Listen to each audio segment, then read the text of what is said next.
Now let's talk about what it really is. Probably the biggest use of markup is for formatting, for saying what things look like. And that's the direct descendant. That's the line. Oh, good, Leanne. Data about data. That's really true. So sorry, I'm about 3 clicks behind the people who chat me, but eventually I see what you say. This is the direct descendant of telling the printer to turn on and off bold. Right? You can imagine all the things we do now. We say what font it is, we say what color it's going to be, we say how much spacing before, how much spacing after, how much margin there's going to be around it, will it have a border. There's just a bazillion different things that we can say about our text to say how it looks. And all of those things are represented by markup.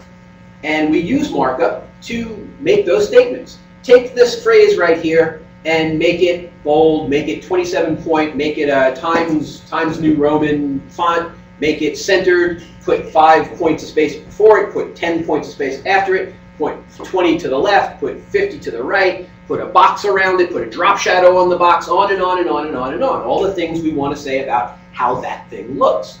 So first, and for us it's not going to be foremost, but it's definitely foremost for the world. Markup is about formatting. Markup is a direct descendant of telling the printer to turn on and off bold, but now it's not really about printers so much anymore, is it? It's a weird kind of thing. It used to all be about printers. How much stuff is printed out versus how much stuff is never printed out. We originally invented the computer screen and made the computer screen so fancy and so rich so that it could represent what you see on paper. But now the thing is completely turned around. We now have a computer screen that's so rich because we want a rich experience on the computer screen. Not just to preview what we're going to put on paper, but to actually make the computer screen the main event, the thing that you're paying attention to. So now all this markup is not necessarily in order to make the thing on the printer the same as the thing on the computer screen. It's to make the computer screen really good. So a 3-letter acronym for the kind of the ultimate and last, well, I don't know if it's last, but it's certainly today's biggest representation of what I see on the screen is what I get in print, and I want those two things to be exactly the same. Where did that go, and where is that markup goes to, and how is that a direct descendant from the printer turn on and off bold? 3-letter acronym. You hear it every day. You work with it all the time. No. Starts with P. PHP? No, that's a programming language. Ends with an F? PDF. PDF. What does PDF stand for? Anybody know? Portable document format. Now you look at that and you say, what the heck does that mean? What's the relevance of portable document format? This is the relevance. What happened when we needed to make computer screens WYSIWYG? We needed a language for representing what something was without respect to where it's going to land.